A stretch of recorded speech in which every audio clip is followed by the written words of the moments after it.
On the 16th of October, the 9 Marines were led to a large grave and ceremoniously beheaded in the presence of the sadistic Abe. After the burial, O'Bara's men placed flowers on the grave and considered the incident closed. But a Marshallese native had witnessed the execution from a hiding place in the bushes and, after the war, testified against the principals.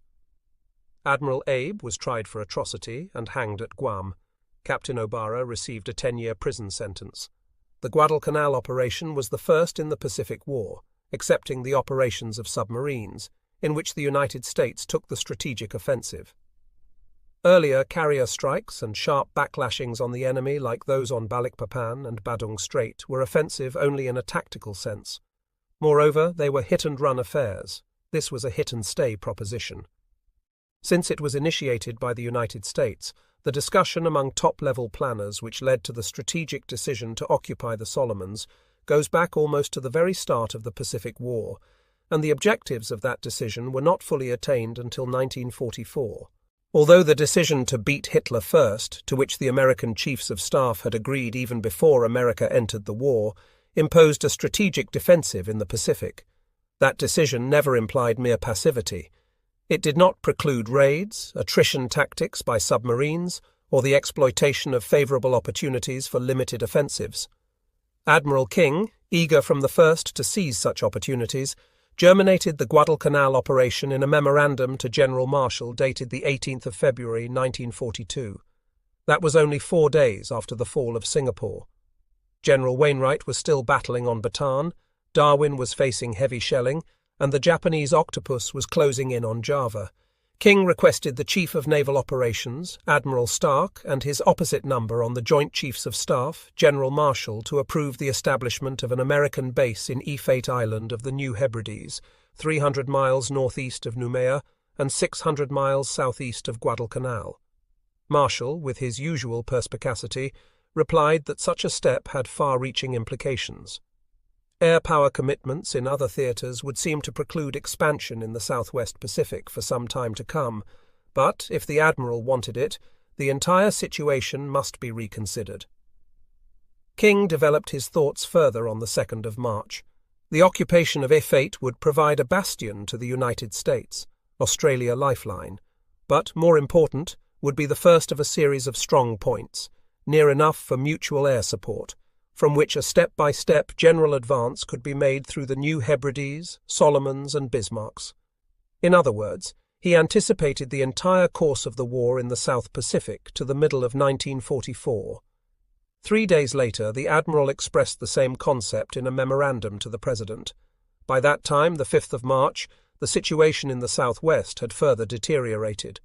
The surrender of Java was a matter of hours, and General MacArthur had been ordered to retire to Australia. Nobody seemed able to stop the Japanese, and in Washington there was even serious talk of abandoning Australia and New Zealand to the enemy. But, as King told the President, "We cannot in honour let Australia and New Zealand down. They are our brothers, and we must not allow them to be overrun by Japan." And the President agreed. As Admiral King saw it, the approaches from Japan to Australia should be actively and continuously probed in order to hamper the enemy's southeasterly advance and prevent his consolidation of conquered areas. The Allies already possessed strong points in Samoa, Suva, and Noumea, and the Navy was about to set up a base at Tongatabu. The time was ripe to occupy and fortify Efate in the New Hebrides and Funafuti in the Ellices. When reasonably secure in these new bases, the Navy could cover the west coast, Australia's sea route more effectively, and also drive northwesterly from the New Hebrides into the Solomons and Bismarcks. Accordingly, on the 14th of March 1942, the Joint Chiefs of Staff reconsidered the entire situation. The U-boat offensive against Atlantic shipping was then most alarming. American ground and air forces were being accumulated in the United Kingdom for an offensive, the nature of which was still under intense discussion. The British were under heavy pressure in the Near East, and the Russians, locked with the German army along an extensive front, were loudly demanding the establishment of a second front in Europe. But, on the other side of the world, Japan had gained territory which would enable her to attain economic self-sufficiency in all strategic materials, if given time to organize them. If not pressed by us on her southward and eastward flanks, Japan, as her next move, might drive through Burma into India and strike hands with the eastward advancing Germans, or she might invade Australia or New Zealand, or turn on Russia and invade Siberia. Her success in any one of these three possible operations would make ultimate Allied victory exceedingly difficult to attain. Wherever the Joint Chiefs turned, the situation seemed urgent.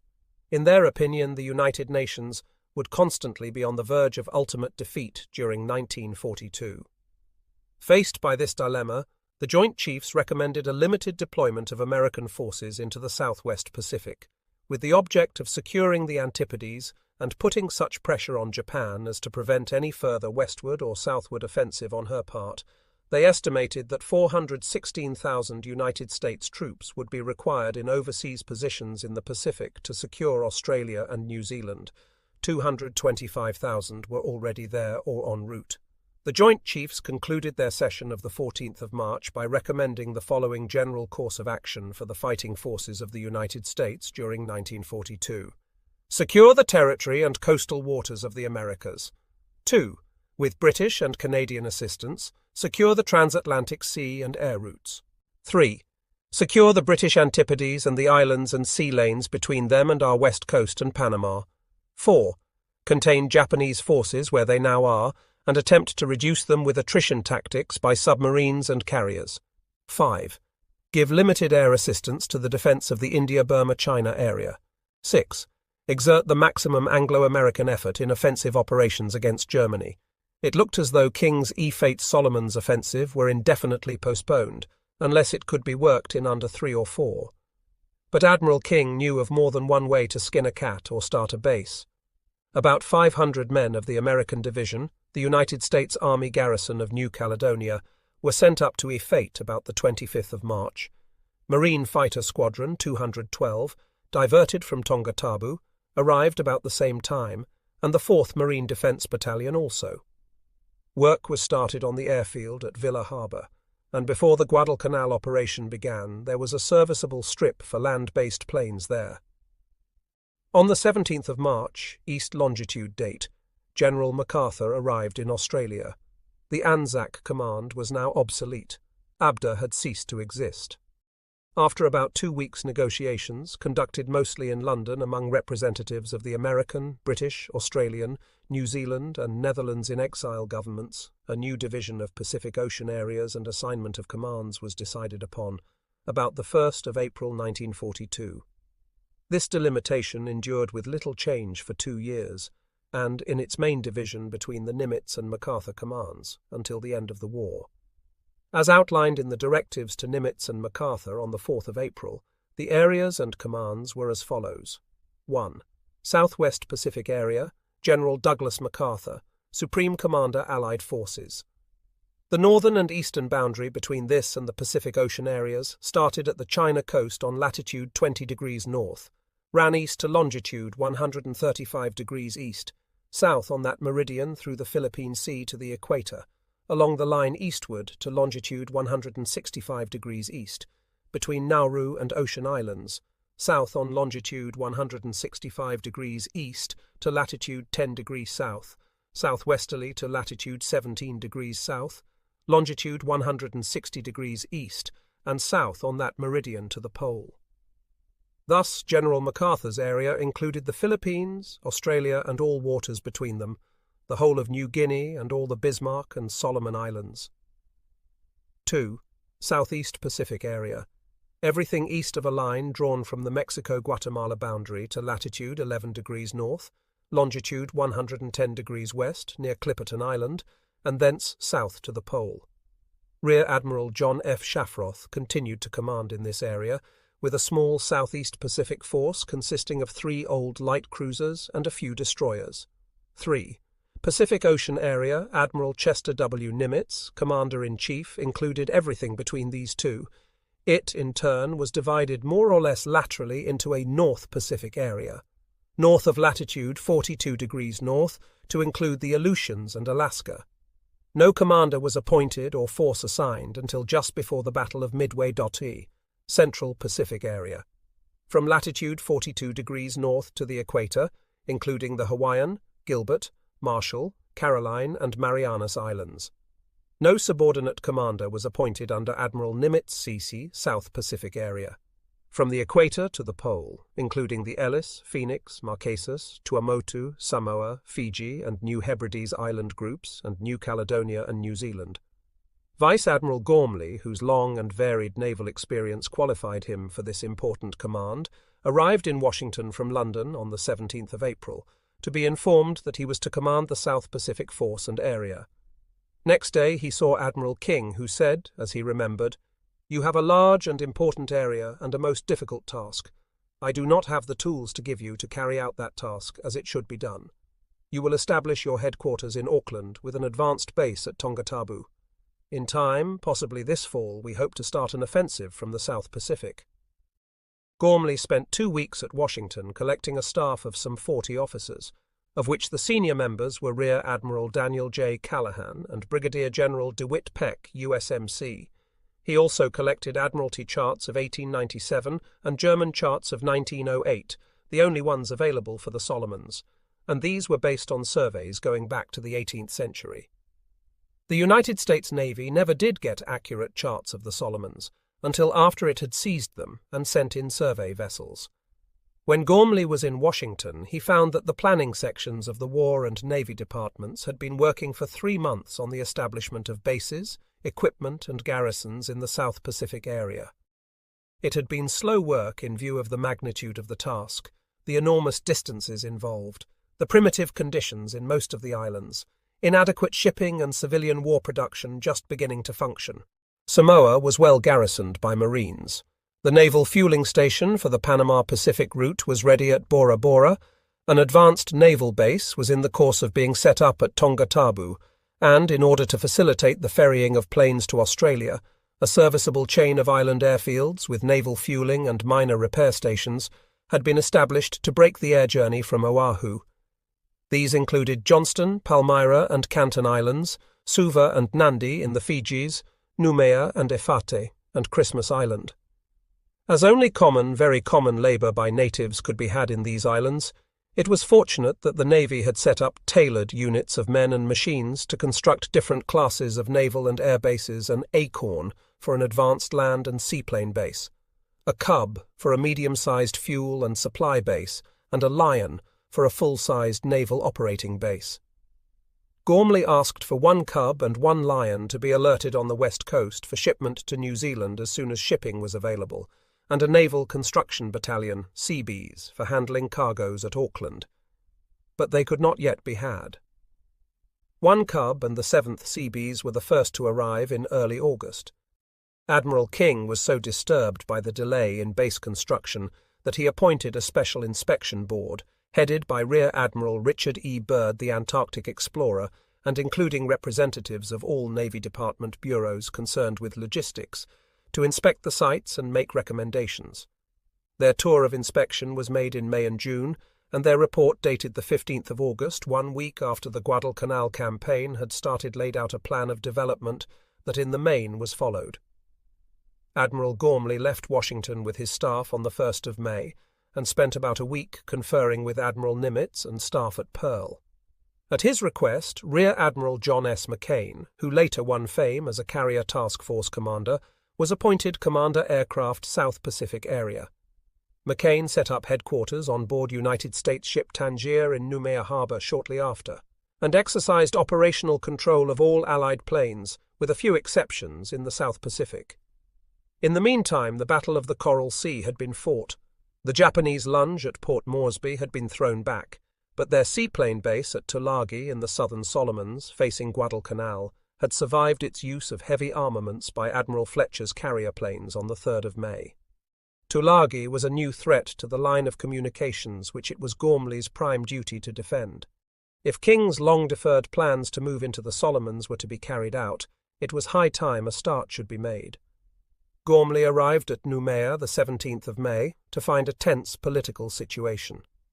New Caledonia and all the French islands in the Pacific, except Wallis, had declared for General de Gaulle, who had sent out one of the 2 French admirals who had broken with Vichy, Contre-Amiral d'Argentlieu, as his High Commissioner. D'Argenlieu had just ousted a popular governor for alleged disaffection from the Allied cause. A counter-revolution was imminent.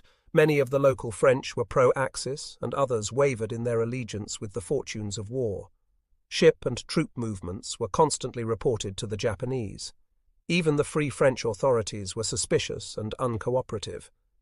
D'Argenlieu had a couple of French corvettes under his command, and wished to use them to oust the Vichyites from Wallis, UEA, the French island of the Samoan group.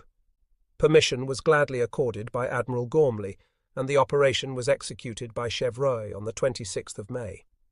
Next day, the island was occupied by Marine and Seabee detachments sent up from Samoa in United States ship Harris and Xylin. The military situation at Noumea, however, was satisfactory. Major General A.M. Patch was there in command of the America Caledonia Infantry Division United States Army, which had started arriving from Australia in March, and Brigadier General Chamberlain, an old cavalry officer who became a tower of strength to Gormley, commanded the small garrison at Ep.7. 16 Catalinas were based on tender Tangier in Noumea harbour. 4 flying fortresses and 34 army fighter planes were on the Gaiax field at the centre of the island, and the advanced base at Efat was already operating under difficulties imposed by malaria, terrain, and lack of bare necessities. This was not enough. The two generals and the admiral promptly decided that in order to counter the new Japanese base at Tulagi, another advanced air and naval base must be set up at Segon Channel, Espiritu Santo. Washington replied that no airfield should be constructed there until adequate defense forces were available, but that Gormley could start a seaplane base at any time. General Chamberlain, who, said Gormley, would have taken troops up in fishing boats if necessary to get started, released the original Efate garrison, which went up to Espiritu Santo to start Base Button on the 28th of May. Soldiers, Seabees and Marines started a road from the harbour to what appeared to be a good airfield site, and then started to construct the field. But the terrain proved to be unsuitable. The first coral surface sank into the bog, and the first runway was barely ready for use on D-Day, the 7th of August. Within a few months, Espiritu Santo had become the principal advanced base for the support of Operation Watchtower, the occupation of Guadalcanal and Tulagi. On the 28th of May, Admiral Nimitz proposed to General MacArthur that the 1st Marine Raider Battalion, then at Tutuila, pull off a raid on Tulagi. MacArthur rejected the plan on the ground that we had insufficient strength to hold Tulagi if captured, and Gormley agreed. Many in the Navy, however, believed that we missed a golden opportunity to slip into Tulagi and Guadalcanal when the enemy's back was turned, for at that time almost the entire Japanese Navy was converging on the Aleutians and Midway.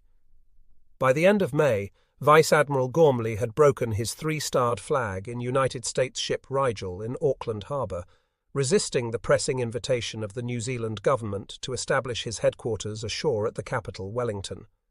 They, not he, were responsible for the land defence of the subcontinent, so his place was in the outport, although at that time he had no fighting ships under his command, not even old Anzac Task Force 44.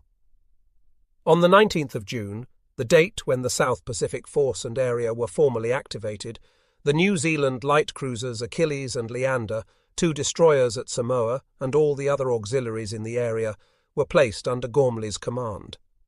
The logistics problem did not become acute until the plan of operation came out. Captain M.C. Bowman, with the best sort of cooperation from the Dominion authorities, managed to set up a system whereby a large part of the fresh provisions consumed by the South Pacific Force as it marched up the Solomons was furnished by the farms of New Zealand. In Noumea, facilities for handling military cargoes were even less than at Auckland, and supply ships sometimes swung around the hook for weeks before they could get unloaded. The absolute necessity of sending up cargo handling equipment, stevedore personnel, cranes, tugs, and the like ahead of the fighting forces was a lesson we learned the hard way in Operation Watchtower. On the glorious 4th of June, the Battle of Midway dispelled Japanese dreams of further conquest. Operation plans for the occupation of New Caledonia, Fiji, and Samoa had been issued on the 18th of May. Now they were shelved, and on the 11th of July were formally cancelled. The centre of enemy effort shifted to Rabaul, where the garrison originally intended for Port Moresby was waiting. Formerly the Bismarcks, Papua, the Solomons, and the Coral Sea had been the responsibility of Admiral Inuya's 4th Fleet based at Truk, but on the 10th of June, a new 8th Fleet was created to take care of that area. Vice Admiral Gunichi Mikawa, the first Commander-in-Chief, arrived with his staff at Rabaul in heavy cruiser Chokai on the 29th of June. His initial combat force of 5 heavy and 3 light cruisers and a number of destroyers was soon augmented, and the program of airfield construction and air power concentration was intensified. By the end of June, Rear Admiral Yamada's 25th Air Flotilla at Rabaul comprised 24 land-based bombers and 30 fighter planes, together with 10 seaplanes and 10 floatplane fighters at Tulagi. Besides 2 large airstrips at Rabaul, eventually expanded to 5 or 6, the Japanese were building others on New Ireland, at Gasmata on the south coast of New Britain, at Leh and Salamaua in New Guinea, and on Buka, the little island at the north end of Bougainville. They were determined to make the Bismarck-Solomons area a bastion against American advance through Dampier Strait, as the Central Pacific route was already blocked by the Marshalls and Carolines. 2 more advanced airfields were needed to complete this bastion, one in the Lower Solomons and another at Port Moresby. For the first, the terrain at Tulagi and Florida Island was unsuitable, but across the Sound on Guadalcanal was a fine level plain.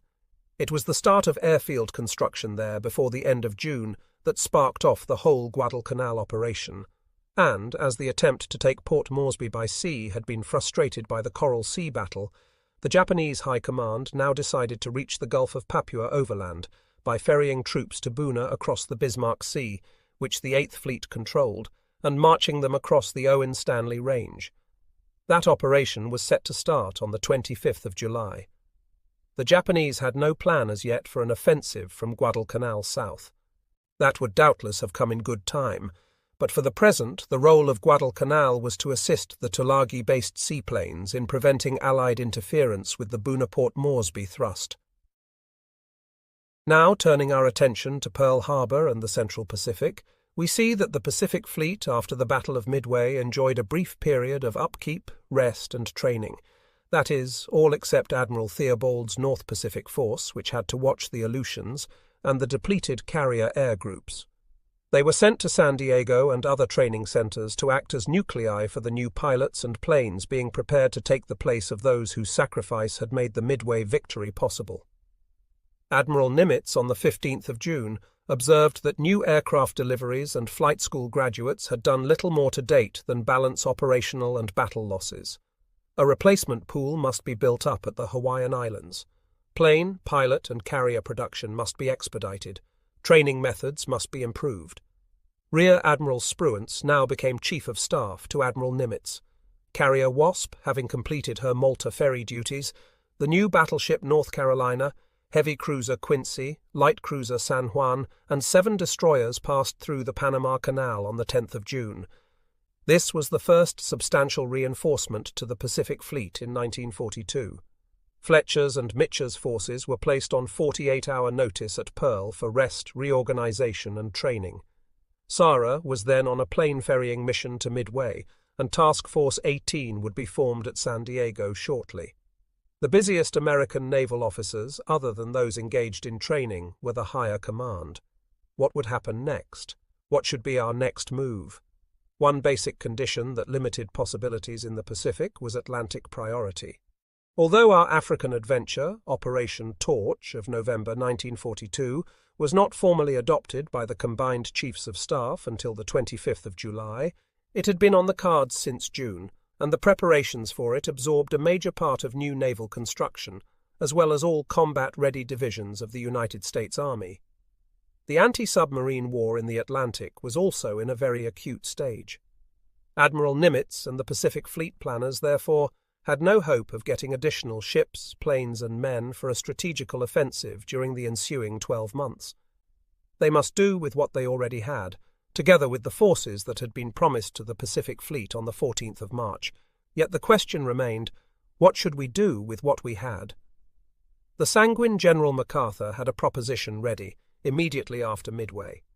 Give him 1 division trained in amphibious warfare, a naval task force including 2 carriers, and a few score big bombing planes, and he would jump off next month to recapture Rabaul. That sounded fine. Even in retrospect, the general's strategy appeals to one as bold and incisive, sparing the long agony of conquering the Solomons island by island. But the Joint Chiefs, greatly to the relief of the Navy, turned down this proposal for several reasons. No transports were yet available for troop lift. Rabaul, at the end of an air pipeline from Japan, could be readily and steadily reinforced by the enemy, yet was beyond fighter plane range from the air bases then in Allied possession. There is no doubt that the decision against moving into Rabaul was wise.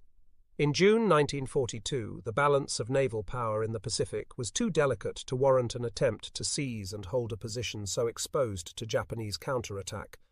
Rabaul had to be left in enemy possession, a formidable barrier to MacArthur's advance, until Allied forces became much stronger. And, by the time they were strong enough, it seemed better strategy to beat down, encircle and neutralize, rather than to assault Rabaul. Actually, what we would do depended as much on what the Asiatic enemy did as on what we had. Despite his defeat at Midway, he still had the interior lines and the strength to stage a new offensive at any one of several points, provided not many carriers were needed. That proviso limited his probable offensive moves to the Aleutians and the Solomons. One guess as to his intentions was a declaration of war on Russia. If that assumption were correct, every effort should be made to strengthen the Aleutians and to wrest Kiska and Attu from the Japanese. But the last thing the Japanese wanted was to wage war on two fronts. They allowed Russian flag merchant vessels, mostly Liberty ships given to Russia under Lend-Lease, to carry munitions from the United States to Vladivostok, and, in their military convention with Germany, insisted that any German raiders or submarines that might penetrate the Pacific must respect the Russian flag. The American High Command concluded that there would be no Russo-Japanese war for a long time, and that the Aleutians could be crossed off as the scene of an enemy offensive. But there was no possibility of the Pacific fleets undertaking an advance into the Gilberts and Marshalls until very heavily reinforced, which could not be until 1943. Thus, the one promising target left was Tulagi. That, too, had the advantage of leading somewhere, toward Rabaul, for the capture of which the forces under MacArthur's Admiral command King, might ultimately who had never be given up employed. his Concept of a gradual advance up the line of the Solomons, returned to it in a memorandum to General Marshall on the 25th of June. He predicted that the enemy would not stay still in the South Pacific, or permit us to do so. It was urgent that we take the initiative. Using the 1st Marine Division, then en route to New Zealand, an offensive could be mounted in the South Pacific about the 1st of August. Admiral Nimitz, in fact, had already suggested this, an amphibious operation to retake Tulagi, covered by the two carrier task forces he had in readiness at Pearl. General Marshall thought well of the idea, but suggested that it be entrusted to MacArthur rather than to Nimitz. King replied on the 26th of June that in his opinion any such operation must be conducted under the direction of Commander-in-Chief Pacific and cannot be conducted in any other way. One can readily understand why. The only amphibiously trained troops available were Marines. The only troop lift available was Navy transports. The only covering and supporting force, other than Gormley's tiny force, was the Pacific Fleet. And the only assistance that MacArthur could render would be land-based air cover from distant Australian fields. King believed that after the amphibious phase was completed, MacArthur, with Pacific Fleet support, should take charge of troop movement into the Southern Solomons and of consolidating the area. Marshall agreed, and King then flew to San Francisco to consult with Nimitz, bringing with him the Joint Chiefs of Staff Directive, which, with some modifications, governed Allied movements in the South Pacific for the next 18 months. Nimitz's plane crash-landed at Alameda the 30th of June, but fortunately the Admiral was only slightly injured. Commander-in-Chief and Commander-in-Chief Pacific quickly agreed on the broad lines of the operation. The gist of the 2nd of July directive is interesting to record, as circumstances forced a change in many important particulars. Joint Chiefs of Staff Directive of the 2nd of July 1942, in summary: 1. Ultimate objective, seizure and occupation of the New Britain, New Ireland, New Guinea area. 2. Tasks, Operation Watchtower, seize and occupy the Santa Cruz Islands, Tulagi and adjacent positions. Commander-in-Chief Pacific to be in charge. Target date the 1st of August, and seize and occupy the rest of the Solomon Islands, Leh, Salamaua and Papua. MacArthur to be in overall command, and seize and occupy Rabaul and adjacent positions in New Guinea and New Ireland. MacArthur's again. 3. Other important clauses. Direct command of tactical operations will remain with Naval Task Force Commander throughout all 3 tasks, and the Joint Chiefs may order the withdrawal of naval-attached units after the completion of any one task, in the event that in their judgment conditions require their employment elsewhere. And the boundary from the 1st of August between the Southwest Pacific and the Pacific areas will be shifted westward to longitude 159 degrees E, which runs a few miles west of Guadalcanal. Anticipating a bit, let us note briefly how much of this directive was or was not carried out, and why. Task 1. The target date for beginning Watchtower was very nearly met, but the Santa Cruz Islands were never occupied in strength because they proved to be forbiddingly malarial and rugged. Guadalcanal, which became the main objective of Task 1, was not secured until early February 1943. Task 2 was, in the main, completed between July and November 1943, but its execution had to be divided between the South Pacific and the MacArthur forces, and it was found desirable to bypass several large Solomon Islands. Task 3 never was carried out as planned. It proved to be more profitable and less costly to pound down, neutralize, and encircle Rabaul, a task that was completed in February 1944 when the admiralties were secured. The Army and the Navy swept over the Philippines and up to the shores of Japan with Rabaul still in Japanese possession, and more than 100,000 enemy troops were isolated in that area. On the 5th of July, Admiral Nimitz received a bit of news that sparked off the whole operation.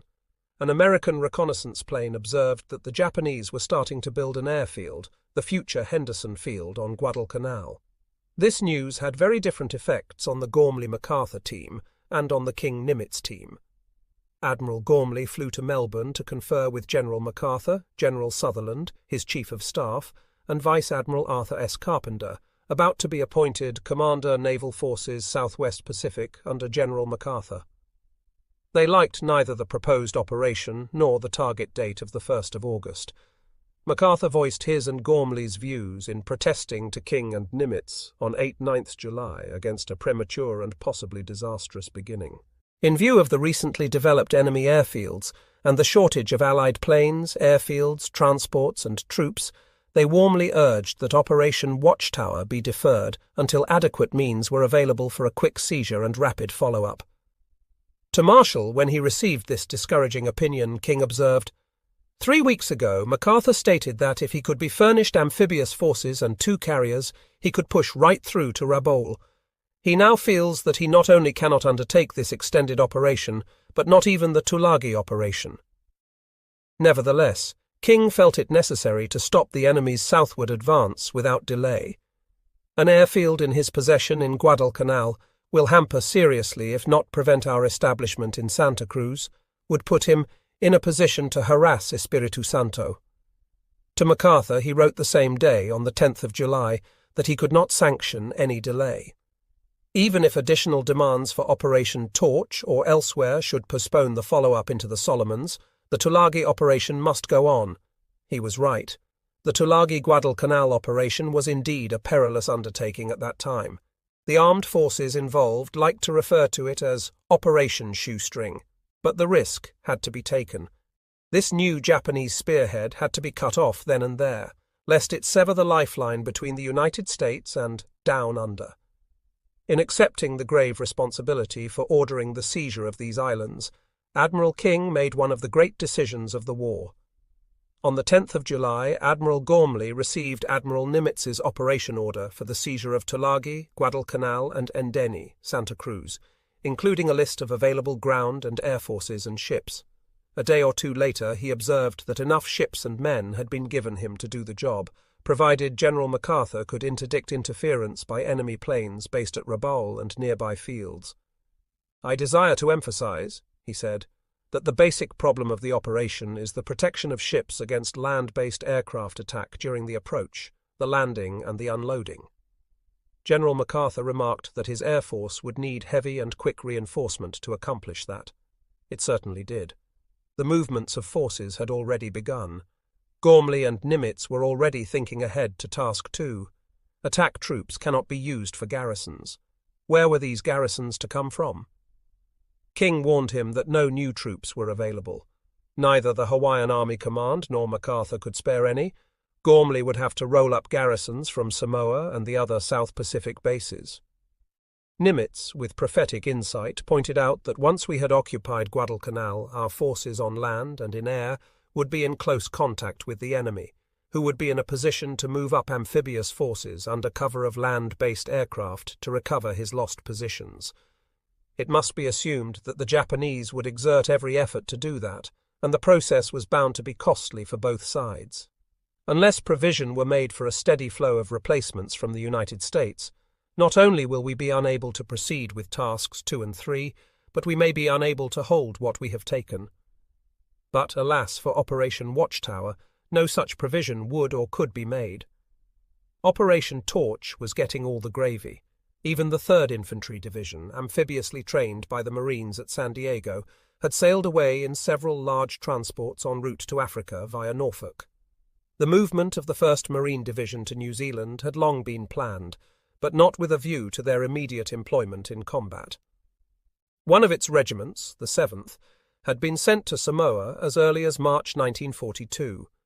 Of the other 2 regiments, about one half were embarked in 2 large passenger transports, Wakefield and Erickson, and stores and equipment in 9 cargo ships, commercial rather than combat-loaded, because as recently as May it had been assumed that the Marines would have at least 6 months to train at New Zealand. This echelon, with Major General Vandergrift, the division commander, arrived at Wellington the 14th of June. The general did not know what he was in for until the 26th. By that time, most of the transports had been unloaded and were on their way back to the Atlantic to participate in Operation Torch. Captain Reifsnyder then brought up a division of Pacific Fleet transports. All supplies had to be reloaded during the cold and rainy southern winter, and with inadequate warehouse space so that thousands of tons of supplies in cardboard containers were spoiled. Fortunately, there was a good high camp area about 35 miles from Wellington, where the Marines kept in fine physical condition and trained in the nearby forest. This first echelon re-embraced and reloaded its equipment and supplies in transports American Legion, Fuller, Bellatrix and Neville, beginning Sector July, in order to leave port facilities available for the second echelon when it arrived. A working team of 300 Marines to each vessel did practically all the reloading, since New Zealand labour was found to be lazy, expensive and inefficient. The second echelon reached Wellington on 11 July and sailed on the 22nd. The third, in 6 transports, combat-loaded at San Diego, sailed thence 1st July escorted by the Wasp carrier group. Stopped off 2 days at Tongatabu to wait for the carrier, which had had an engineering accident, and sailed on the 20th for the Grand Rendezvous south of Fiji. If there is one factor more important than surprise for the success of an amphibious operation, it is intelligence. Exact information is wanted, both hydrographic and topographic, so that the ships may know where to anchor and the troops where to land and where to go when they get ashore. Admiral Gormley's turn-off-the-century charts of the Solomons were distressingly vague. He did not need a prompting from Nimitz on 4th July to fly an intelligence team to Australia to obtain more information from evacuated planters, skippers of coastal craft and the like. MacArthur's command and the Australian Navy helped, but the amount of new information thus obtained was disappointing both in quantity and quality. Data imparted orally by former residents of the Solomon Islands proved to be of slight use in many cases and misleading in others. For instance, Mount Austin, one of the principal landmarks near the future Henderson Field, was assigned as a D-Day objective on the basis of an old resident's information. Actually, it was located 9 miles WSW of the landing beach across thick jungle. Our informants were both honest and intelligent, but they had never looked at Guadalcanal through military binoculars. Let the reader try to describe a beach area that he has long been familiar with as a summer visitor, and he will be surprised to find how little he knows that would be of any use to an amphibious force commander. In the planning of an amphibious operation, there is no substitute for an intensive study of the area by military people in time of peace, which nobody had even thought of doing here, or aerial reconnaissance just before the operation. For Guadalcanal, the most useful sources of information were aerial photographs and an observation flight undertaken on 17th of July by two Marine Corps officers, Colonel Twining and Major McKean, in one of General Brett's Army Air Force B-17s. They checked up on the installation's Tulagi side, but before they were ready to inspect enemy activities on Guadalcanal, the float fighter planes from Tulagi got after them, and the flying fort had to vamoose. She made Port Moresby all right, with fuel tanks almost dry. A third product of intelligence, important for any military or naval operation, is knowledge of the movements of enemy forces. At about the time of Midway, the Japanese generally tightened up on their security and appeared to be on their guard to such an extent that, in July and August, naval intelligence was largely deprived of its best sources and had to rely almost wholly on the observations of reconnaissance planes. A certain number of local pilots and former residents volunteered to accompany the task force in order to identify landmarks and pilot the ships through unfamiliar waters. These men, mostly Australians, gave excellent service. On 16th of July, it seemed impossible to meet D-Day, only 2 weeks off. Admiral Gormley therefore postponed it 6 days to 7th of August. This important and salutary decision was made after consultation with Rear Admiral Richmond K. Turner, newly designated commander of the amphibious force, who called at Auckland 15th July en route to Wellington. Rear Admiral Turner, whom we have already encountered at several points in this history, had been the chief naval planner on the boards that had developed the vital strategic decisions in Washington. At the time Admiral King became Chief of Naval Operations in March, Turner was eager for a sea command, but King, who knew his ability, had kept him in Washington as an Assistant Chief of Staff in order to save him for the Solomons show, which might be described as a Sea Command Plus. Turner, detached from Washington 11th June, only revealed on the 30th at San Francisco that he was to command the amphibious forces. From that moment he began to plan for Operation Watchtower. King and Nimitz approved the rough project that he then drafted, and at Pearl Harbor between July 4th and 7th, he had opportunity for further consultation with Admirals Nimitz, Fletcher, Kincaid, and Fitch. Turner took command of the amphibious force of the South Pacific at Wellington 18th of July. Promptly, he and his small staff began intensive planning for the landings, working day and night. This admiral, like President Roosevelt, had an equal capacity for broad views and for minute details, and, although his was the first amphibious operation of the war, he carefully planned it down to the employment of every landing craft and the exact times and amounts of naval gunfire support. For, as Turner often remarked, he hated above all things to see soldiers swimming. Readers who are allergic to catalogues of ships may now skip to the next chapter if they will bear in mind the command setup and the essential components of the force. Admiral Gormley, as Commander South Pacific Area, was the overall strategic commander charged with the general direction of the campaign, but the officer in tactical command was Admiral Fletcher. Turner, commander of the amphibious spearhead and the embarked Marines, was in the command echelon below Fletcher, but actually he had complete autonomy from the moment of sailing. The command setup was such that General Vandergrift's landing force remained subordinate to Turner, even long after it had been engaged in battle. Admiral Fletcher limited his command in practice to the 3 carrier groups, whose function was to provide air cover for the landings. Admiral Crutchley RN, in command of the small Australian and United States cruiser and destroyer force formerly known as Task Force 44, was second in command to Turner and actually in command of the ships that furnished gunfire support and anti-aircraft protection to the amphibious operation. There were 2 mutually independent components of land-based air power, Rear Admiral McCain's planes, Army, Navy and Marine Corps, operating from bases in New Caledonia, Fiji, Efate and presently Espiritu Santo, and General MacArthur's, operating from Port Moresby and the same Queensland fields that were in use during the Coral Sea battle. Each was responsible for air search over a definite area of ocean, the dividing line being longitude 158 degrees east, which cuts through the Solomons between Choiseul and Santa Isabel. General MacArthur's air plan, which he communicated to Admiral Gormley the 20th of July, provided for air reconnaissance over Port Moresby, the Bismarcks, and the whole line of the Solomons to Guadalcanal up to the 2nd of August, and thereafter daily searches up to the dividing line, with a view to interdicting Japanese flights southward from Rabaul, as well as reporting enemy ships.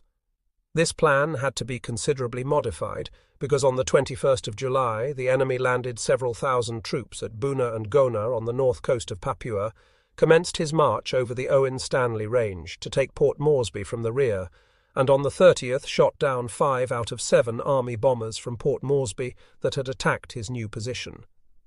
MacArthur now had a defensive campaign on his hands, and for some time, as we shall see, it was doubtful whether his troops could keep the Japanese up in the mountains and out of Port Moresby.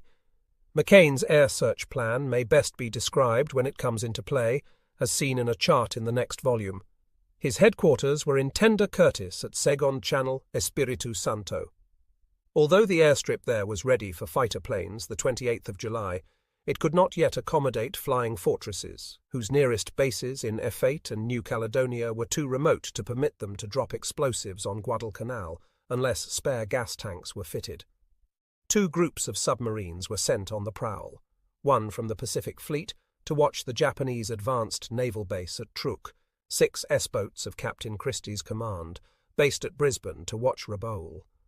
As the question has often been asked whether the Pacific Fleet contributed all it could to the South Pacific Force at this critical juncture, an effort has been made to find out how the rest of that fleet was employed. Vice Admiral William S. Pye was still in command of Old Task Force 1, the 7 pre-war battleships and a destroyer screen. They sailed from San Francisco the 1st of August for Pearl Harbor and remained in the islands throughout September, engaged in training exercises when not in harbor. As these battleships would have been valueless in the Solomons operation, it was proper to use them to cover and protect Hawaii, but they tied up 8 to 10 destroyers and 3 flag officers who might have been better employed around Guadalcanal. Hawaii, moreover, had protection in the shape of Rear Admiral Murray's Carrier Task Force 17, built around Hornet and including heavy cruisers Northampton and Pensacola and San Diego. This force was on 24-hour notice at Pearl, from which it sorted on the 9th of August to make a sweep and engage in flight and gunnery training. It was certainly not excessive for defending an important flank of America's Pacific defenses against an enemy still capable of making a thrust in that direction. The Japanese Navy still had fleet carriers Shokaku and Zuikaku and a number of small ones. Admiral Nimitz had to guard against their raiding Midway, Johnston or Canton Islands, while Gormley's forces were busy at Guadalcanal. 8 old 4-stacker destroyers, battered veterans of the Java Sea, were left at San Francisco for conversion. 4 destroyers, Shaw, Barker, Dunlap and Fanning, operated out of Pearl on convoy and other duties. Rear Admiral Theobald's North Pacific Force, TF-8, 2 heavy and 3 light cruisers, 5 destroyers and 2 tankers, remained intact. It would have been useful at Guadalcanal, but the possibility that the Japanese might try an invasion by the Aleutians, Alaska route, could not be ignored. Everything else in the Pacific, except 1 light cruiser on a special mission, was tied up in convoy duty. The British Admiralty was invited to make a diversion on the far western flank, hoping it might convince the Japanese that weight was about to be thrown in that direction. So the far eastern fleet of the Royal Navy put on a little show in the Bay of Bengal. 3 convoys covered by Admiral Somerville's battleships and carriers steamed out of Visakhapatnam, Madras and Trincomalee before dawn on the 1st of August, apparently headed for the Andaman Islands off Burma. They continued in that direction for 16 hours, reversed course and returned to port. It is not known what effect this demonstration had on the Japanese. The landings were only 3 weeks away when Admiral Gormley issued his operation plan and made final assignments of ships and troops within his command. Admiral Turner was responsible for the detailed operation plan for the landings. 19 large transports and cargo ships were to carry the major load of the landing force, supplemented by 4 of the tiny converted destroyer transports. Cruisers, Quincy, Vincennes, Astoria and San Juan, and 6 destroyers must blast the enemy away from the landing beaches. If enemy mines lay in the narrow approaches, 5 converted destroyer minesweepers would cut the unseen hazards adrift. Rear Admiral Crutchley RN was to command a group composed of HMAS Australia, Canberra and Hobart, United States ship Chicago, and 9 United States destroyers. His task was to protect the other groups from air, submarine and sea attack. His own fighter director, augmented by 2 carrier teams, controlled Fletcher's carrier planes when they arrived over Savo Sound. The landing force was split into a Guadalcanal group under the overall commander Major General Vandergrift and a Tulagi group under Brigadier General Rupertus. Rear Admiral McCain's land and tender-based aircraft had to reconnoitre the Solomons for several days before the landings. This essential function could be performed only if sufficient planes and bases were available in the outward fringes of Allied territory, so the month of July was a busy one for the Birdmen and their servicing components. Airfields were hacked out of jungles in the New Hebrides, New Caledonia and the Fijis. Planes bearing the insignia of Army, Navy, Marine Corps and New Zealand Air Forces were ferried to the jumping-off points. By the 25th of July, the 7 air task groups were ready to go. The Army's 69th Bombardment Squadron sent scouts winging 400 miles north of New Caledonia. Long-stepping B-17S flying from Ifat kept the Southern Solomons under observation. Aircraft tender Curtis, Commander Maurice E. Browder of Pearl Harbor fame, prepared to shift berth from Noumea to Espiritu Santo, her flock of patrol seaplanes to base in both places and Ifat as well. Tenders McFarland and Mackinac stood by to provide Catalina bases in Ndeni, Santa Cruz Islands, and Maramasike Estuary, Malaita. Marine Corps fighter and scout planes took over the local defense of the vulnerable New Hebrides bases. General Kenny dispatched his Southwest Pacific planes on far-ranging searches west of 158 degrees east longitude. Gormley's small planning staff deserves no small credit for a successful rendezvous, right on time, of a number of task forces which started out from places as wide apart as Wellington, San Diego, Noumea and Sydney.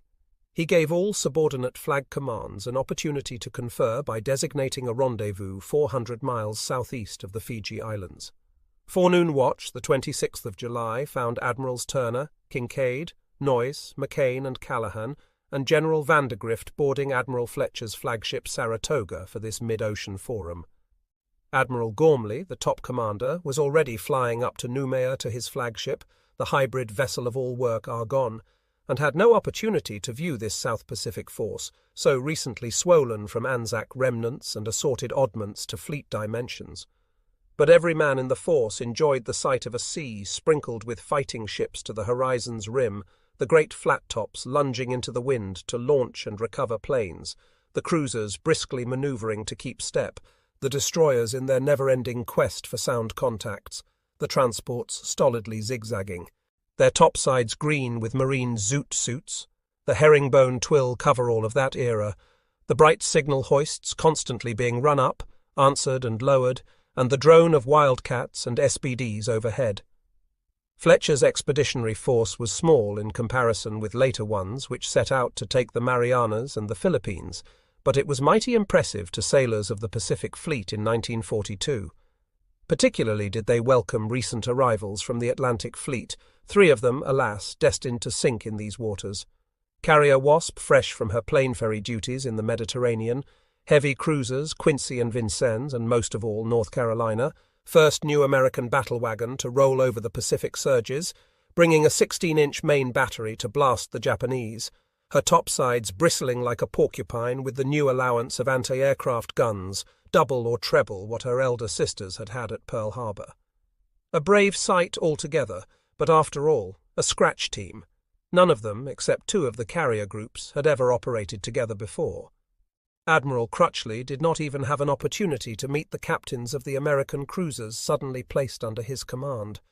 The operation had been planned so hurriedly that there were 1,000 details to be worked out at this mid-ocean conference, and worked out they were in about 48 hours. Fletcher already had his own plan for air support of the landing, but arrangements had to be made for the B-17S based at Ifat and New Caledonia to help out. He told Turner that he had been ordered not to hold his carrier force within supporting distance of Guadalcanal for more than 2 days, and Turner protested in no uncertain terms that he would need air protection while the AK's cargo ships were being unloaded, but his protest was unavailing. Everyone deplored lack of time to plan carefully and thoroughly, reported Admiral Gormley's representative, but saw no way out except to whip plans into shape as rapidly as possible. Turner's amphibious force rehearsed the landings at Koro Island in the Fijis between 28 and the 31st of July. These exercises were useful in teaching Marines, carrier planes, naval gunners, transport and landing craft crews to cooperate in a large-scale ship-to-shore boat movement, but were a failure as far as landing was concerned because a coral reef prevented all but a few boats from going ashore. Rehearsal completed, the amphibious force and its escorts formed up according to Admiral Turner's approach plan, steered westward to about latitude 16 degrees 36 south, longitude 159 degrees 6 east, and then due north for Cape Esperance, Guadalcanal. At 20 August 6th, the van, led by Admiral Crutchley's flagship Australia, had reached a position 60 miles southward of the nearest shores of Guadalcanal. So far as anyone knew, and so far as we now know, even the existence of this force was unknown to the enemy. It had been assembled so quickly and secretly, and had been so favoured by a weather front which thwarted enemy plane search, that surprise was complete. Early in the morning, the Japanese radio station at Tulagi reported, "A large force of ships of unknown number and types is entering the Sound. What can these ships be?" They would soon find out. Now it was D-Day with H-hour coming up. This was the first amphibious operation undertaken by United States forces in World War II, the first, indeed, since 1898.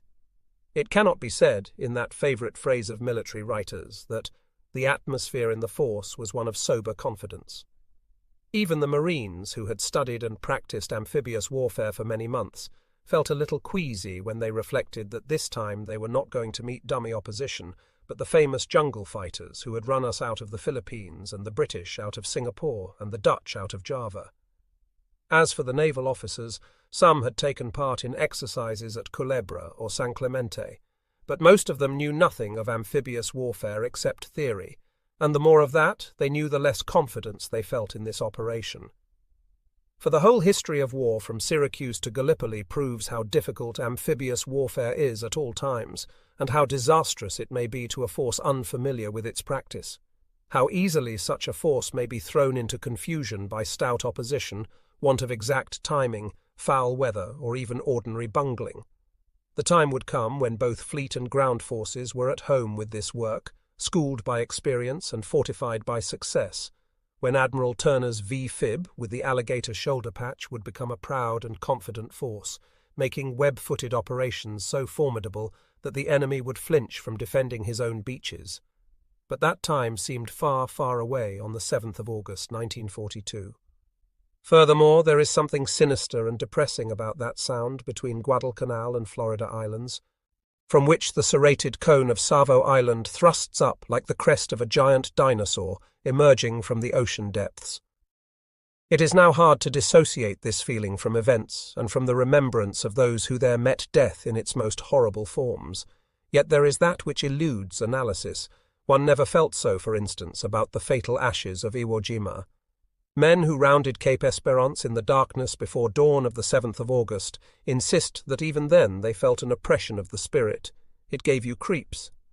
Even the land smell failed to cheer sailors who had been long at sea. A rank, heavy stench of mud, slime and jungle arose from the fecaloid island of Guadalcanal. A brief lift was given by a fine message from Admiral Turner that was read over the loudspeaker of every ship before the landings began. On August 7th, this force will recapture Tulagi and Guadalcanal Islands, which are now in the hands of the enemy. In this first forward step toward clearing the Japanese out of conquered territory, we have strong support from the Pacific Fleet and from the air, surface and submarine forces in the South Pacific and Australia. It is significant of victory that we see here shoulder to shoulder the United States Navy, Marines and Army, and the Australian and New Zealand Air, Naval and Army services. I have confidence that all elements of this armada will in skill and courage show themselves fit comrades of those brave men who already have dealt the enemy mighty blows for our great cause. God bless you all. R.K. Turner.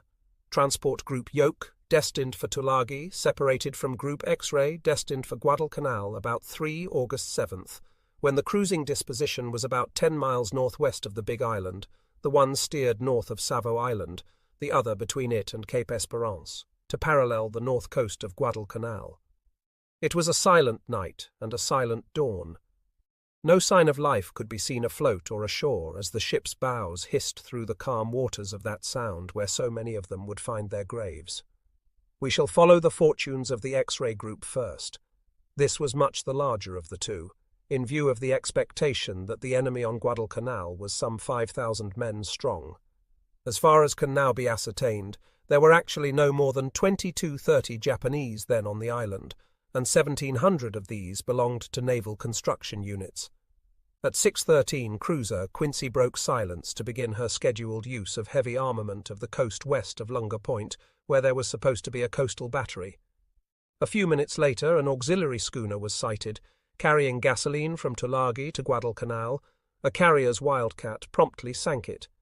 The other fire support ships began seeking out gun emplacements and storehouses along shore, and presently 44 planes from Saratoga and Enterprise, arriving on schedule, began doing their part in the shore-heavy shelling. At 6:47, the 15 transports coasted to their assigned positions in the debarkation area off the beach designated Red, 1,000 yards of black sand just east of the Tenaru River, and at 6:50 Captain Rafe Snyder made signal from Hunter Liggett, "Land the landing force." The sun was just rising to a fair morning with partial overcast. Temperature was 80 degrees Fahrenheit, and it only rose 2 or 3 degrees during the day. As this was the first full-scale American amphibious operation of the war, it followed very closely the pre-war doctrine worked out by the Navy and Marine Corps at Culebra, and it differed from the landings in North Africa, which came 3 months later, only in being made in full daylight. At Guadalcanal, the operation proceeded fairly smoothly because of lack of opposition. The Japanese, mostly labour troops and concentrated at Kukum several miles to the westward, appear to have been dazed by this great panoply of force. The landing craft employed were the old, blunt-nosed 36-foot Higgins boats for the Marines and the 36-foot ramped LCPR, together with a few 45 and 56-foot LCMs capable of carrying a small tank or 15 tons of cargo. Preceded by a short but superfluous shore-heavy shelling, the first wave gathered at the line of departure, 4,000 yards from the inner line of transports and 5,000 yards from the beach, and at 9:13 the first troops were ashore. The Marines landed 2 battalions abreast. In view of the lack of resistance and the minesweeper's report, negative, after a preliminary sweep, the transports moved in nearer to the beach at 11. All day the ship-to-shore movement continued, interrupted only by the noon air attacks. By nightfall about 11,000 Marines were ashore. The only untoward feature of this landing was the failure to provide an adequate working party, understandable since an immediate fight had been anticipated. By late afternoon, supplies were stacked high on Beach Red. Laden landing craft circled offshore for hours, waiting for a clear spot to ground, and although the work continued well into the night under artificial light, it had to be called off because of beach congestion. This slow-up turned out to be very serious for the Marines, because no transports were completely discharged when forced to retire on the 9th of August. While a part of the first combat team to land occupied and organised the immediate beachhead, the second marched west along the water's edge, and a third pushed southwesterly through dense jungle into the interior, hoping to capture the rugged 9-mile-distant Mount Austin, which had been located much nearer on the maps. Both prongs of the advance continued early on the 8th of August without encountering any Japanese, except a few stragglers who were taken prisoner. As these reported that the enemy had retreated to Kukum near Lunga Point, where his major installations were, General Vandergrift made a quick change of plan, abandoned the hopelessly remote Mount Austin objective, and sent Colonel Hunt's team along the coast road to seize Kukum and the Lunga river mouths. Crossing the Lunga at noon, Hunt's men encountered their first opposition, light rifle and machine gun fire which was quickly silenced, and entered the main Japanese encampment at 15. In the meantime, Colonel Cates's team overran a small enemy patrol, and by 16 had occupied the 3,600-foot Japanese airstrip, soon to be renamed Henderson Field.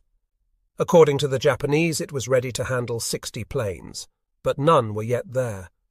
The Marines were now in possession of an airfield, machine shops, 2 large radio stations, 2 large electric light plants, an air compressor plant for torpedoes, and great stores of rice, soybean sauce, canned vegetables and beer, which came in very useful during the lean days ahead. The rest of the 8th of August was spent in relieving the supply congestion at Beach Red and shifting the landing place to a beach some 2 miles nearer to Kukum, just west of the Tenarue River. So far so good, but it never remains good long on Guadalcanal. The landings Tulagi side were a different story. Planned as the lesser of the two, Group Yoke had only 4 large transports and 4 destroyer transports, APDs, as against 15 big ones in Group X-Ray, and carried only 3 battalions of Marines, but the enemy opposite proved to be in sufficient strength to fight back viciously. The terrain, too, was complicated. Tulagi, a narrow island only 4,000 yards long, lies in a bight of Florida Island, 18 miles across the sound from the landing beach on Guadalcanal. The southern third of the island had been developed as the capital of the Solomon Islands Protectorate, with the usual residency on a hill, cricket field, golf links, courthouse, jail, wharves and cluster of Chinese shops and native dwellings. These had been taken over by the Japanese in May, almost intact. The harbour is on the northeast side of the island. Across the harbour mouth, some 3,500 yards east of the southern point of Tulagi, lies the small high island of Gavutu, connected by a causeway with the even smaller Tanambogo Island to the north. The two resemble a weightlifter's barbell and are only 1,200 yards long from north to south. On Gavutu, the lever firm had built its offices, stores, machine shop and wharves before the war, and there in May the enemy established his seaplane base. Both Tulagi and Gavutu Tanambogo had to be taken. The Japanese expected an attack, although not now. They had about 500 troops well dug in on the larger island. We buried 427 and 1,000 on the 2 smaller ones. We buried 980. Brigadier General Rupertus commanded all the Marines Tulagi side. This terrain required a complex landing plan, which Admiral Turner's staff and General Vandergrift's had worked out to the last detail, and it worked surprisingly well. The Tulagi landing was effected on Beach Blue on the northern, unsettled part of that island, since it could be expected that the enemy would be prepared to defend the better beaches farther south. Gavutu was so reef-ringed that the only possible landing beach lay inside the harbour, by a long and complicated approach. As the boat lanes, both to Beach Blue and to Gavutu, passed close under the Florida Island shore, 2 small marine units landed early at Halevo and Haleta to prevent firing on the boats. The Japanese had not thought of that, and these marines had no trouble. For landing on Beach Blue, Tulagi, the inner line of 4 destroyer transports carried most of Lieutenant Colonel Edson's 1st Raider Battalion. No finer officer than Merritt. A. Edson ever wore the anchor and globe. No tougher Marines existed than the 1st Raiders. As they were waiting to enter their landing craft, Edson read them a remark made by Tokyo Rose the previous day. "Where are the United States Marines hiding? No one has seen them yet." The first wave of raiders waded ashore on Beach Blue at H hour, at 8 on August 7th, and nobody was there to meet them, but the boat movement had been observed, for at 7:15 Radio Tulagi sent off a dispatch. "Enemy has commenced landing." They promptly plunged into the jungle, crossed the island ridge to Sesape, soon to be our motor torpedo boat base, and worked cautiously south along the eastern shore. The second wave, which landed a few minutes later, advanced along the island crest and along the western shore, with a battalion landing team of the 5th Marine Regiment close behind. "Enemy strength is overwhelming," radioed Tulagi to Rabaul at 8, its last message before a salvo from cruiser San Juan smothered the radio station. Before noon, the Marines on both flanks found the going very rough. The scheduled naval heavy shelling, as usual at this stage of the war, was too brief to be of much assistance to the ground troops. San Juan, Monson and Buchanan had fired about 1,500 rounds of 5-inch shell into Hill 208, but had succeeded only in driving the defenders underground. Dive bombers from the carriers, directed by Lieutenant Commander Beakley in a TBF, pounded positions on the eastern shore. There were plenty of Japanese topside, too. It was here that the Marines first encountered enemy snipers tied up in the fronds of coconut palms. "If they had been good shots, few of us would have survived," said Major Chambers of the raiders. More naval fire support was requested, but for some reason the word did not get through, and the Marines had to take the hill with rifle fire and hand grenades. By nightfall, only Hill 281 on the southeast end of Tulagi was in enemy hands. During the mid-watch, the enemy made 4 or 5 separate counterattacks, one penetrating even to battalion headquarters in the Residency, but the Japanese made no effort to consolidate and were thrown back. Infiltration, sniping, shouting and whistling went on all night. "The Japanese practically slept with us," said Major Chambers. But the Marines held. Soon after daylight on the 8th of August, 2 battalions of the 2nd Marine Regiment, one of them originally earmarked for Guadalcanal, were landed on Beach Blue with orders to help sweep Tulagi clean. They found Edson's raiders already doing that. In the morning, with the capture of Hill 281, Tulagi was practically secured. "Each Japanese fought until he was terminated," reported General Vandergrift. "Each machine-gun crew to the last man, who almost invariably eliminated himself rather than surrender. Only 3 prisoners were taken, but about 40 escaped by swimming to Florida Island. Tiny Gavutu and Tanambogo were tougher than Tulagi. Early in the morning of the 7th of August, planes from Admiral Fletcher's carriers dropped explosives and strafed the Japanese seaplane base, destroying its entire complement of aircraft 19 floatplanes and 2 4-engined flying boats. After that, the 2 small islands received all the attention that fire support ships and air bombers could spare from Tulagi, but no great damage was done to the caves and dugouts where 1,000 Japanese were waiting to sell their lives dear. That was the situation at noon when the 1st Parachute Battalion of the Marine Corps, Major R.H. Williams, moved in to take these islands by attack. The paratroops were boated from Transport Haywood in the Yoke area, which meant a rough trip of 7 to 9 miles off a lee shore with wind and sea making up. The men were 2 hours afloat, cramped, drenched, and many seasick. Owing to the reefs around Gavutu, they almost had to circle the island before reaching the only possible landing place, the seaplane ramp. Although San Juan and 2 destroyers delivered a brisk heavy shelling just before the landing, and 1 destroyer followed the boats in, shooting, the 3 boat waves met scattered rifle fire before landing, and a severe machine-gun fusillade rattled out of the hills as they debarked a few minutes after noon. These hills were lined with earth and coconut log dugouts, which the Japanese always built very cleverly. Before 2 hours had elapsed, 1 Marine in 10 had become a casualty and the majority were pinned down to the beach. But on the left flank, the paratroops overran Hill 148 on Gavutu and at 18 raised the American flag on its summit. Tanambogo, still full of live and angry Japanese, remained to be dealt with. During the afternoon it was pounded both by naval guns and air bombs until the trees were completely stripped of leaves and most of the trunks were down too, but the defenders could still deliver such a fatal fire on the causeway leading from Gavutu that there was no question of taking it that way. As all other Marines were well occupied, General Rupertus had the bright idea of re-embracing the unit that had gone ashore at Haleta in the early morning, and sending half of it to take Tanambogo from the rear, and the other half to reinforce Gavutu. The first 3 boats reached the smaller island at dusk, hoping to land under cover of darkness. Unfortunately, the preliminary heavy shelling by the destroyers exploded a gasoline tank that lit up the scene brilliantly. The Japanese opened fire and put to death or wounded every occupant of 1 boat and decimated the other 2. These Marines were forced to retire and join the other 3 boatloads at Gavutu. Thus, at midnight, 7th August, Tanambogo, like Tulagi, was still in enemy hands.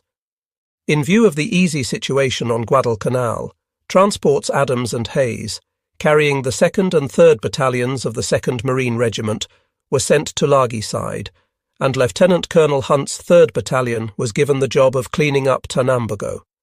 It landed on Gavutu in 7 waves shortly before noon 8th August, but the problem of getting men across that fire-swept causeway remained.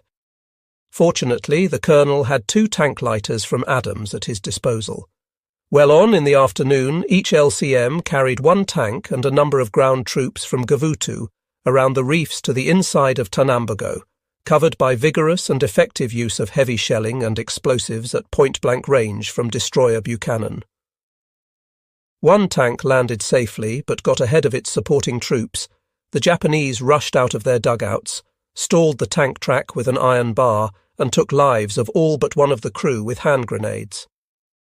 But the other tank, aided by perhaps 60 infantry, worked around the little island, blasting out the dugouts until the Marines on Gavutu could cross the causeway in safety, as they promptly did. By 22, August 8th, the two ends of the barbell were in American hands.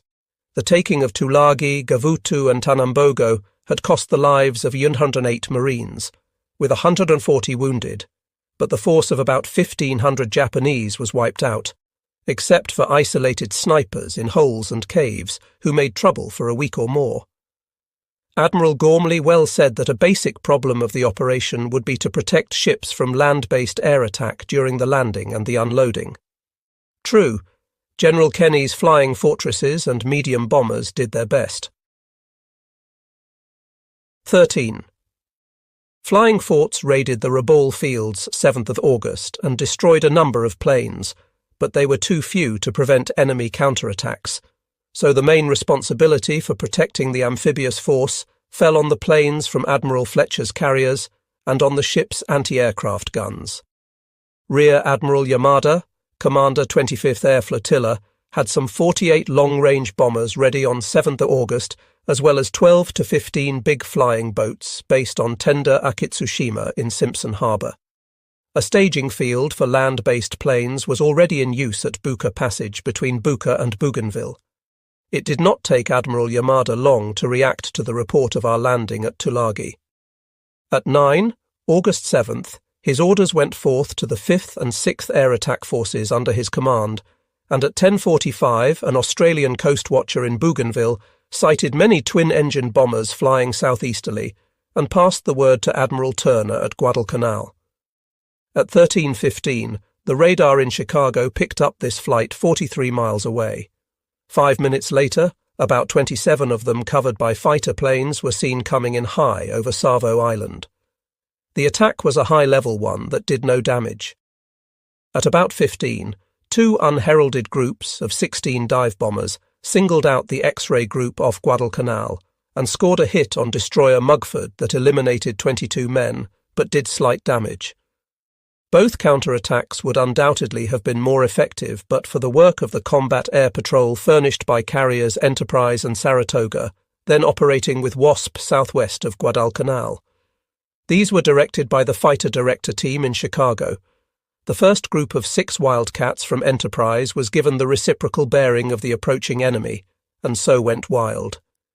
The second, third, and fifth groups, each of 8 Wildcats, claimed 1 or 2 terminations.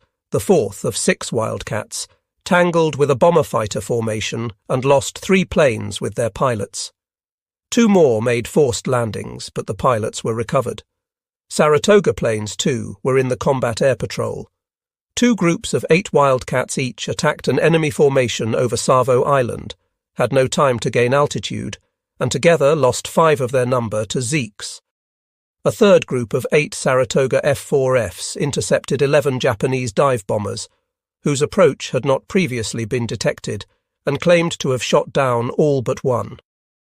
WASP had charge of combat air patrol over Admiral Noyes' carrier formation on the 7th, but 6 of her SBDs that were on a bombing mission against Tulagi contributed to the general melee. They were attacked by 6 Zeeks and lost one of their number. The pilot was recovered, considering that almost all the carrier plane pilots were naval aviators of the latest crop, with a little leaven from the victors of Midway. That this was the first American amphibious operation to be covered by carrier-based air, and that the enemy was energetic and relentless, these American pilots did exceedingly well. They certainly saved the transports from damage, and paid for it by the loss of 11 F-4Fs and 1 SBD. As usual, their claims of planes shot down were excessive, owing to duplication, but Admiral Yamada admitted the loss of 14 out of 43 bombers and 2 out of 18 Zeeks in the 2 attacks. He was not at all pleased with the results of this attack, especially as his planes had been unable to find the carriers. When the enemy delivered a torpedo attack next day, the task force was better prepared to meet it. Admiral Turner, tipped off some 80 minutes in advance by the faithful coast watcher on Bougainville, had both transport groups in cruising disposition, screened by cruisers and destroyers, and manoeuvring at 13.5 knots by simultaneous turns, in which he had vigorously drilled the transports en route to Guadalcanal. A few minutes before noon, August 8th, a large formation of enemy planes was sighted swinging over the eastern cape of Florida Island. The majority of them were low-flying Bettys, armed with the deadly Japanese aerial torpedo. 3 fighter planes from Enterprise, patrolling over Ngela Channel, took out 4 of them. 1 peeled off to strafe Beach Red, but the rest had to pass the gantlet of the screen's anti-aircraft fire, and then that of the transports. They came in very low, some only 20 feet above the water, and those that got as far as the transports were so groggy with machine gun hits as to remind one officer of heifers loose in city streets. Only 9 out of 26 torpedo bombers were seen to pass through the transport formation. The Japanese admitted that 17 were shot down. The only hit they obtained was on destroyer Jarvis. A few minutes later, a small formation of the Bettys came in. They too took a bad beating, but 2 of them, when lethally hit, tried self-destructive tactics, one with success. The Japanese pilot just managed to steer his burning plane into transport George F. Elliott with deadly effects. If the air battle of the 7th was won by the carrier planes, this defeat of a major threat by the torpedo bombers was largely due to the ship's anti-aircraft gunners and to excellent ship handling. Admiral Turner always turned his transports to parallel the line of the plane's approach, and as torpedo bombers have to come in on a wide angle in order to drive their fish to a target, this quick manoeuvre baffled them and gave the anti-aircraft gunners a chance. Ship losses might have been nil had damage control been up to par. What happened on board Elliott is not entirely clear, but it seems that a fair part of the crew abandoned her prematurely. The one destroyer which helped the firefighting was insufficient. An attempt to smother the fire below by the time, honoured method of closing all hatches, proved unsuccessful, and by the time darkness set in, the transport was a mass of flames. A destroyer sent to sink her fired 4 torpedoes at close range without effect, and Elliott became a burning derelict, which made a handy mark for the enemy that night. She was a total loss. Thus, during the first 2 days of Operation Watchtower, the enemy had managed to inflict a few losses without accomplishing anything more than a slight delay in the American timetable.